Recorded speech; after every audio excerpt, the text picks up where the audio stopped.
దేవుళ్ళను మాత్రమే కాదు మహిళలను కూడా రాజకీయాల్లోకి లాక్కూడదు సార్. ఇదే విషయం చెప్తూ ఉన్నారు కొండా సురేఖ మంత్రి. రాజకీయాలను పక్కన పెట్టి ఒక కార్యక్రమంలో బీజేపీ ఎంపీ రఘునందన్ రావు ఒక నూలు దండ వేశారు సార్ మంత్రి కొండా సురేఖకు. ఆ విజువల్ కూడా చూస్తూ ఉన్నాం మనం. సో దీన్ని బీఆర్ఎస్ సోషల్ మీడియా విపరీతంగా రకరకాలుగా ట్రోల్ చేసింది సార్. దీని మీద అభ్యంతరం వ్యక్తం చేస్తూ కాస్త భావోద్వేగంతో కన్నీళ్లు పెట్టుకుని మంత్రి సురేఖ కూడా మాట్లాడారు. ఒకసారి బయట కూడా ప్లే చేయండి. నీ చెల్లె మొన్నటి వరకు కూడా జైల్లోకి పోయి వచ్చేది. నీ చెల్లె జైలుకు పోతే నీకు ఎంత బాధ ఉందో నీకు తెలీదా? నేను ఆడదాన్ని, మరి నా మీద ఈ విధంగా అసభ్య ప్రచారం చేస్తే మరి ఏ విధంగా బాధపడతానో నీకు అర్థం కాలేదా? మరి ఈరోజు సోషల్ మీడియాని డబ్బులు ఇచ్చి పెంచి పోషించి వాళ్ళని ఇష్టం ఉన్నట్టుగా రాయండ్రు అని చెప్పి సమాజం మీద వదిలిపెట్టి ఇష్టానుసారంగా రాతలు రాయిస్తూ ఈరోజు ఒక గౌరవప్రదమైనటువంటి మంత్రి అయిన నన్ను కూడా ఈరోజు అసభ్య పదజాలంతో సోషల్ మీడియాలో ట్రోల్ చేయడం అనేది, ట్వీట్ చేయడం అనేది నేను జీర్ణించుకోలేకపోతూ ఈరోజు ఈ వేదిక మీద నుంచి టీఆర్ఎస్ నాయకులను, కేటీఆర్ని, హరీష్ రావుని, కేసీఆర్ని అందరినీ ఒకటే ప్రశ్నిస్తా ఉన్నాను. మీ ఇంట్లో ఆడవాళ్ళు ఉన్నారు, ఇదే పద్ధతిలో మీ ఇంటి ఆడవాళ్ళ మీద ట్రోల్ చేస్తే ఏ విధంగా ఉంటుందో ఒక్కసారి ఆలోచించాల్సిన అవసరం ఉన్నది. మీరు 10 సంవత్సరాలు మంత్రులుగా ఉన్నారు, అధికారంలో ఉన్నారు. మహిళలకు గౌరవం ఇవ్వాల్సిన అవసరం మీకున్నది.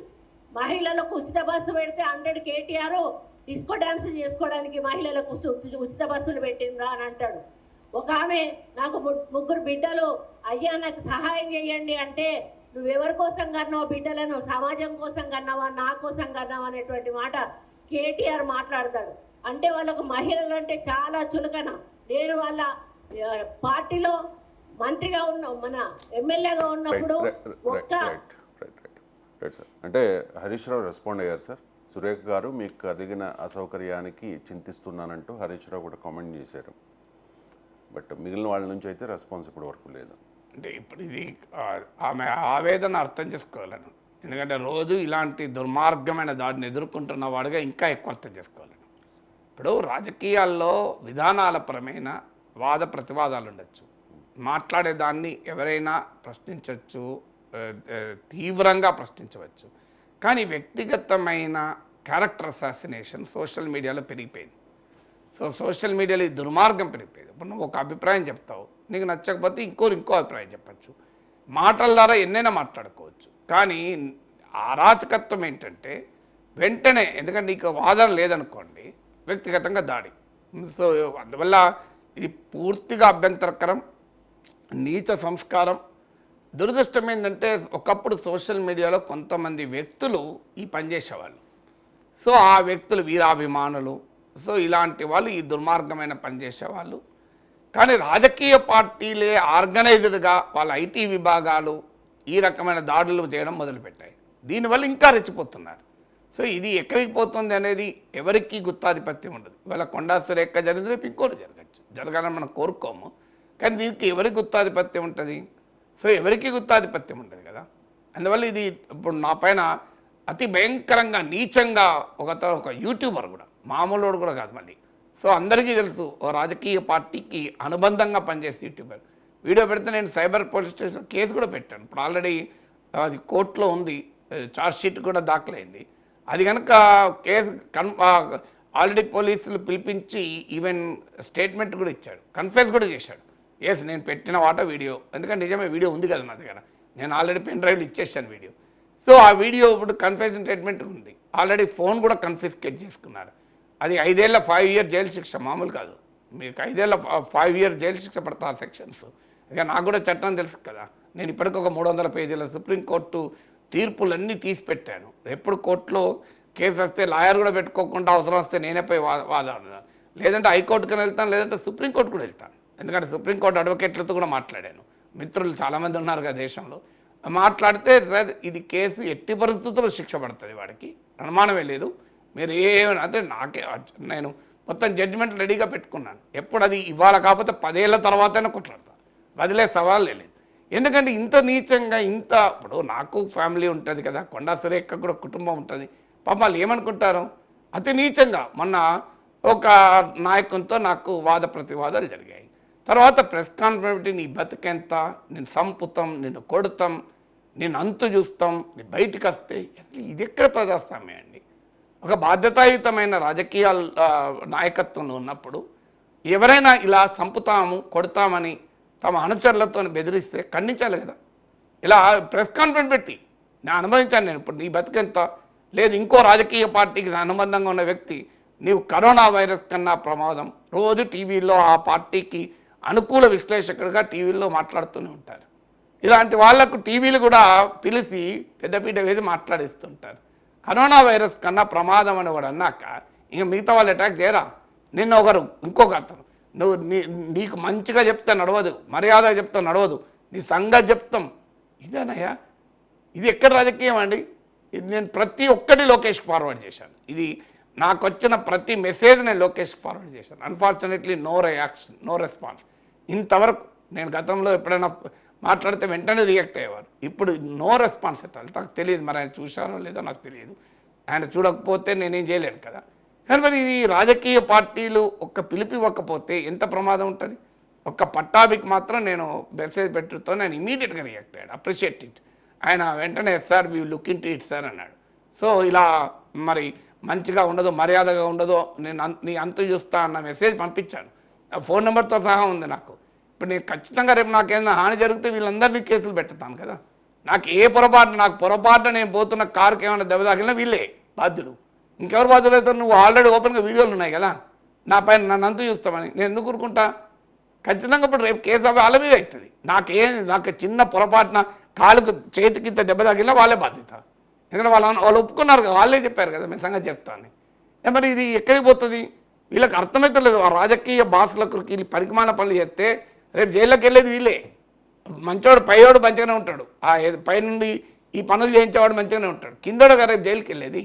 ఎందుకు ఈ దుర్మార్గానికి పాల్పడుతున్నారో అర్థం కాదు. ఎస్, ఇప్పుడు కొండా సురేఖ రాజకీయాలు మీకు నచ్చకపోతే పైన మీరు రాజకీయంగా కొట్లాడండి.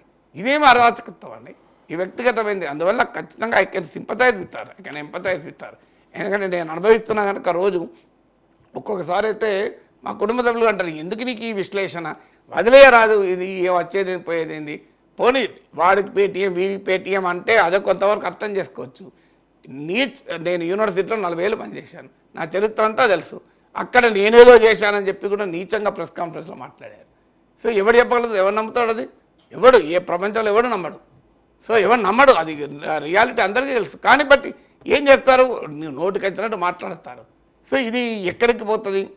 సో ఇలాంటి ప్రమాదాలు ఉన్నాయని చెప్పి అందుకే నేను లోకేష్కి పెట్టాను. ఈవెన్ ఇలా నీ బతికెంత నీ చంపుతామంటే జేపీ నడ్డా కూడా పెట్టాను. సో ప్రధానమంత్రి కార్యాలయాన్ని కూడా మెసేజ్ పెట్టాను.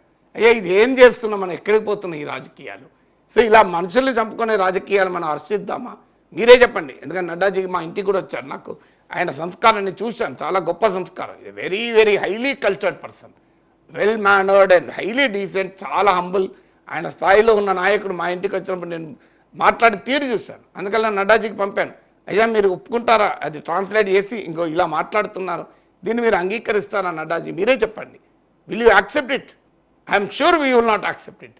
ప్రధానమంత్రి మోడీజీ కూడా పంపాడు, మీరు ఇది యాక్సెప్ట్ చేస్తారా మోడీజీ అని. సో ఇది ఎవరైనా ఒప్పుకుంటారా? ఎందుకంటే ఇది ఏ సంస్కారం ఒప్పుకుంటుంది?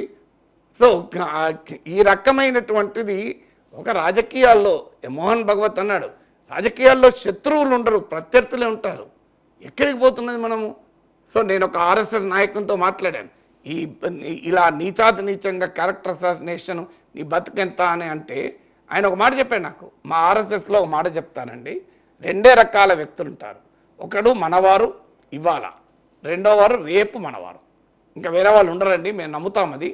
అందువల్ల ఎవరితోనైనా విభేదించవచ్చు, వాళ్ళని మార్చుకోవడానికి చూసుకుంటాం. అందువల్ల ఇలాంటి గొప్ప సంస్కారం ఉండాలి కదా. కానీ ఎక్కడికి పోయింది?